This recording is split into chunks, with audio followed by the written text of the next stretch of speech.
Guerra en Irán, guerra en el Medio Oriente, el comandante Romero puntual para ayudarnos a entender muchas de estas noticias que están colmando los titulares a nivel mundial. Comandante Romero, bienvenido, gracias por su tiempo. Gracias a ti, Sánchez, gracias. Vamos a comenzar por lo principal que se está reportando. En primera instancia se está diciendo que Israel ha confirmado que soldados suyos estarían operando en el sur del Líbano en este momento. ¿Por qué sería tan importante esta operación en el sur del Líbano, comandante Romero? Bueno, lo que yo entiendo es de que el propio presidente Netanyahu había mencionado de que la necesidad era de poder enviar tropas hacia el sur del Líbano para proteger los colonos que se encuentran en el norte de esa parte de Israel, para en cualquier caso prevenir cualquier tipo de acción por parte de Hezbollah hacia Israel. Previamente se estuvo reportando que drones iraníes impactaron el consulado de los Estados Unidos en Dubái, que también impactaron la estación de la CIA en Arabia Saudita. ¿Qué se sabe acerca de estos impactos y cuál es el protocolo que sigue Estados Unidos cuando esto ocurre, comandante? Bueno, primero principal, el secretario de Estado alertó de que los ciudadanos norteamericanos deberían de salir de estos países antes de verse en una situación muy común como esta cuando suceden estos conflictos. Cuando esto sucede, los daños hacia las embajadas es un poco, no sé de dónde viene esa noticia, pero todas las agencias norteamericanas, USAID, el Departamento de Energía, siempre tienen elementos dentro de las embajadas, no solamente la parte del consulado. Es un mini Estados Unidos en una embajada. Pero al sufrir daños, simplemente los Estados Unidos cuentan con la seguridad de estos países vecinos y socios para que ayuden a las embajadas en estos casos. Pero debe haber una mínima presencia de miembros norteamericanos para rendir protección hacia estas embajadas. En el caso de Dubái, se está reportando, comandante, que el dispositivo había alcanzado directamente la instalación diplomática, pero posteriormente se precisó que el impacto ocurrió en sus inmediaciones. Hay videos geolocalizados y verificados que muestran lo tradicional en estos casos, una densa columna de humo elevándose sobre la zona. No se han difundido informes muy alarmantes, pero ocurrió. En el caso de la estación de la CIA en Arabia Saudita, tradicionalmente estas estaciones de la Central de Inteligencia están dispersas por todo el Medio Oriente o están muy localizadas. No, yo no, de ninguna forma yo puedo ni confirmar ni negar esa información. Exactamente, pero lo mejor de esto es que se comienza a reportar toda esta información confusa. Por eso quería preguntarle, porque si se sabe a ciencia cierta dónde están las estaciones de la CIA, pues se convierten en un blanco muy fácil. Hay mucha información confusa saliendo porque el río revuelto es la ganancia de los pescadores para formar una retórica que termina confundiendo. Eso imaginé. La CIA es la central de inteligencia. Si hubiese un cartel frente a cada oficina que dijera la CIA está aquí, aquí estamos trabajando, entonces ¿de qué va esto? Sin embargo, comandantes son... Es muy fácil de utilizar esa información para añadir leña al fuego. Exacto. Decir, bueno, le pegaron un dron o le pegaron una bomba porque esa era la oficina de la CIA. Eso como que sirve como guante para lo que quieren hacer. Bueno, pues esos titulares le han dado, le han dado la vuelta al mundo, por eso quería confrontarlo con usted. Parece obvio, pero la gente sigue mordiendo este tipo de carnadas falsas. Estados Unidos ha confirmado que atacó a el submarino iraní operativo más importante. Primero se habló de que tenía un agujero en el costado. Después ha habido muchas evoluciones con respecto a esta noticia. ¿Qué se sabe sobre eso a esta hora?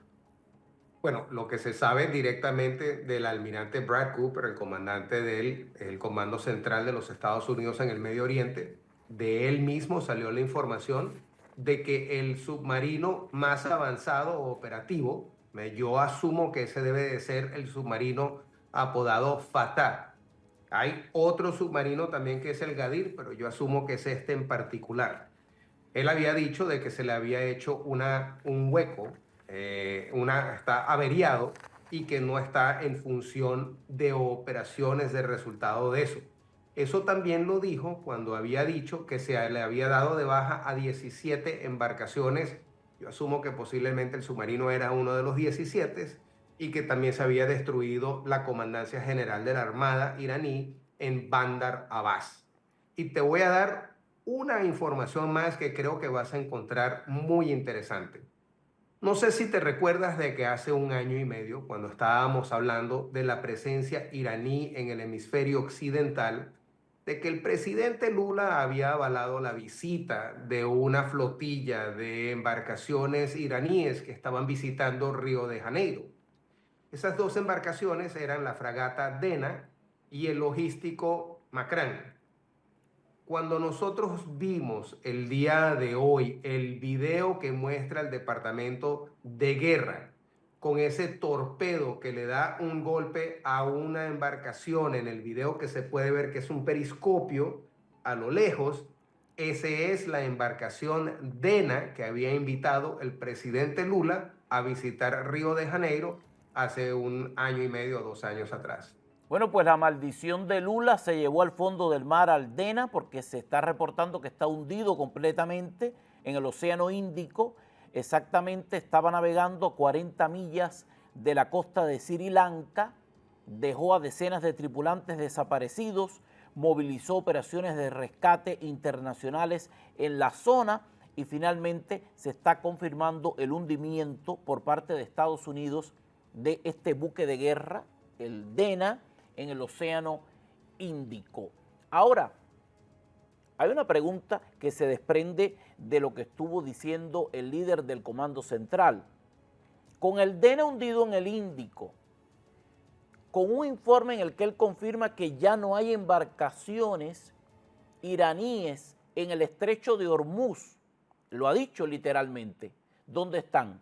¿Están hundidas, desaparecidas o están ya estropeadas de una manera que no sirven para la guerra? Bueno, hay una historia que dice, estos barcos ahora se encuentran en el fondo del mar haciéndole compañía a David Jonás.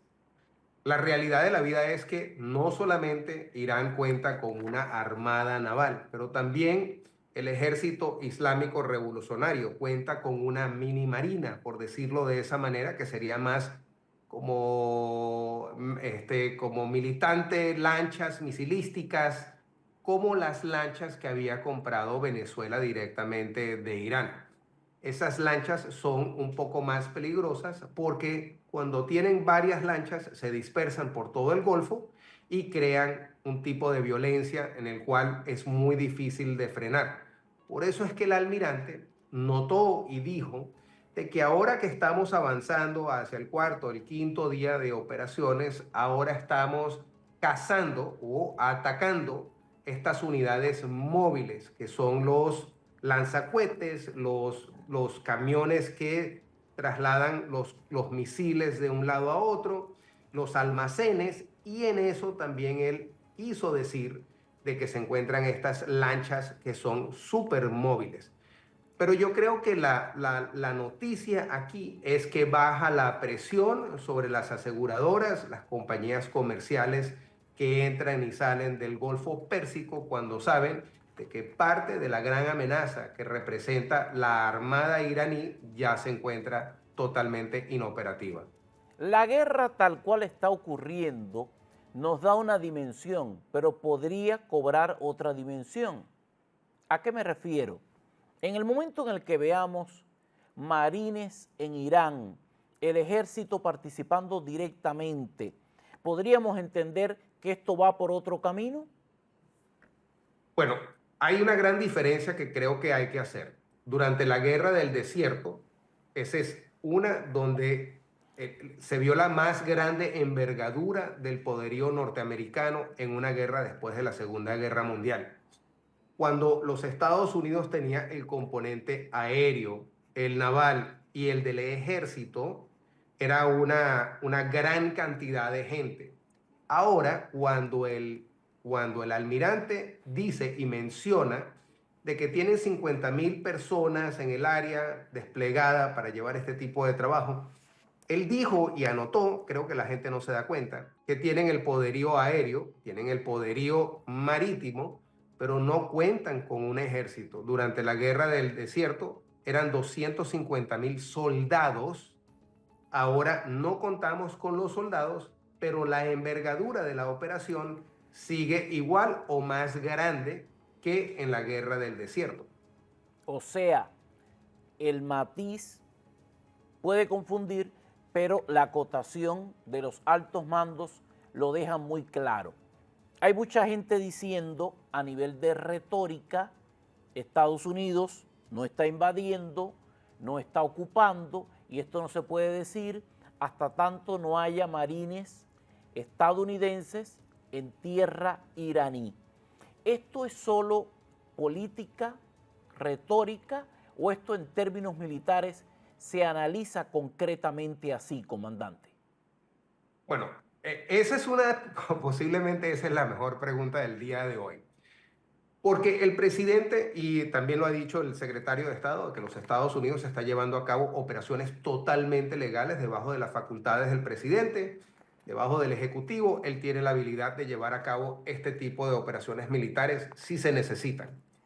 Cuando uno ya está hablando de formalizar este tipo de operación militar y luego se está hablando de posiblemente traer un elemento de tierra, que no creo que va a suceder, entonces empiezan las críticas y empiezan la oposición por la parte de los demócratas de los Estados Unidos, quienes están diciendo que el presidente rompió la Constitución al no pedir los poderes de guerra. Pero la realidad, Sánchez Gras, es que los Estados Unidos no ha pedido los poderes. El presidente de los Estados Unidos nunca ha pedido los poderes de guerra debajo de la Constitución de los Estados Unidos para llevar a cabo este tipo de operaciones. Nunca desde la Segunda Guerra Mundial. Y yo supongo que el presidente Trump no lo va a hacer y va a seguir llevando a cabo estas operaciones como lo hizo con Venezuela y como lo volverá a hacer en el futuro. Cuando haga falta, exacto. Comandante, ¿es una buena idea de la CIA, con el mayor respeto a la CIA, armar a los kurdos para que efectúen su rol dentro de Irán? Bueno, eso siempre es algo que está abierto a la crítica, porque yo no creo que el público nunca sabe hasta qué punto se trabajan con estos grupos. Nosotros vimos en Siria que un día eran terroristas y el día siguiente eran amigos de los Estados Unidos. Pero yo siempre le recuerdo al público que los Estados Unidos tienen intereses, no amigos, y estos intereses obedecen estrechamente a la seguridad estratégica de los Estados Unidos. En este caso, si se puede llevar a cabo algún tipo de relación donde los objetivos mutuos coincidan, pues entonces serán los amigos míos. Mañana serás mi enemigo, pero el día de hoy serás mis amigos. Y yo creo que esa es la manera de ver la situación, porque nunca es lo que nosotros podemos ver sin tener la profundidad de lo que sucede en el campo. Hay algo bien difícil en el mundo y es pintar el mapa de los kurdos. Están dispersos, se identifican, se dice que podrían ser incluso 40 millones. Hay muchos analistas que destacan el gran poder de los kurdos a la hora de ir a la guerra. ¿Se les ha ido la mano en cuanto a la grandilocuencia de los adjetivos que les atribuyen o son tan fieros como los pintan? Es que es difícil si uno no ha estado en el área, si uno nunca ha estado en este área para comprender, inclusive para las personas más conocedoras del tema, es un poco difícil de entender cómo funcionan estas relaciones. En la parte de los kurdos se han excedido o no han hecho lo suficiente.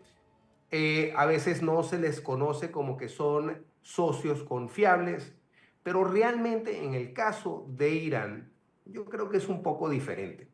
yo creo que aquí pudiese haber algún tipo de coalición por parte de diferentes etnias o diferentes grupos que posiblemente sean miembros de los países del Golfo alrededor de Irán. Pienso que eso es una posibilidad. ¿Y por qué pienso eso? Porque Irán por primera vez cometió un gran error y se excedió en su respuesta atacando posiciones norteamericanas en los países vecinos, quienes eran los que normalmente, habitualmente, los apoyaban por los últimos 40 años.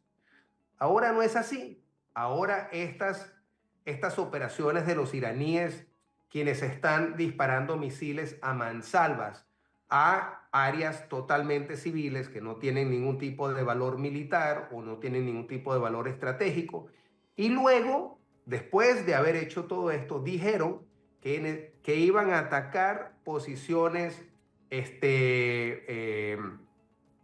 financieras del área. Yo creo que eso finalmente ha roto el vaso de vidrio del cual estaban tomando. Y yo creo que los países del Medio Oriente ahora como que sí van a tener algún tipo de similitud de relaciones para poder llevar adelante este tipo de operación. Vamos a ver qué es lo que va a terminar siendo. Hasta este momento, a pesar de los pocos días que lleva la contienda, se ha visto un despliegue histórico. Esto no tiene precedente inmediato en la historia militar de los Estados Unidos. Por supuesto que el objetivo es que todo esto termine lo más pronto posible para evitar mayores consecuencias. Se puede hacer un análisis acerca del uso de la fuerza con respecto a los Estados Unidos, a pesar de saber a lo que en realidad se están enfrentando. Digo esto porque el argumento de la comunidad internacional, más temprano que tarde, al analizar todo este despliegue de poderío militar, será decir que nuevamente el imperio se ensañó con los más desposeídos, haciendo un abuso excesivo de la fuerza. Esta es una oración redundante en los informes internacionales y también en los análisis que hace el Partido Demócrata dentro de los Estados Unidos. Hablando en plata, ¿se nos ha ido la mano? Bueno, esta ambigüedad que están creando es única y exclusivamente para desprestigiar las acciones del presidente Trump. Si nosotros nos remontamos 40 o más años, vamos a notar de que existe una narrativa igual tanto para los Estados Unidos por parte bipartidista, por los demócratas y los republicanos, y también en la comunidad internacional, quienes todos han designado a Irán como una amenaza, no solamente para los Estados Unidos, pero para el mundo, la región del Medio Oriente. Pero lo que hemos visto ahora es que luego de que el presidente Trump entra a la presidencia, porque ellos estaban apostando de que la presidencia de Biden hubiese colocado a Kamala Harris como la próxima presidenta de los Estados Unidos y la política iba a seguir siendo la misma. Pero cuando, por ejemplo, que lo hemos hablado en este programa, cuando Macron se dio cuenta de que no iba a ganar el Partido Demócrata, iba a ganar el presidente Trump, su apoyo hacia los Estados Unidos, específicamente hacia la administración del presidente Biden y supuestamente hacia Kamala Harris, ya no era la misma. Lo que se encontraba era criticando todas las acciones del presidente Trump. Luego vimos cómo el primer ministro de Inglaterra, el primer ministro de Canadá, también vimos a los alemanes y vimos una serie de presidentes y primeros ministros quienes preferían llevarle la contraria a todo dar contra los Estados Unidos, inclusive cuando se estaba tratando de ofrecer para llevar discusiones y negociaciones de paz en Ucrania. Ahora, lo que estamos viendo es que posiblemente estamos observando un reapunte por parte de estos primeros ministros y presidentes internacionales, quienes están mostrando tal vez el primero y segundo paso que quieren apoyar.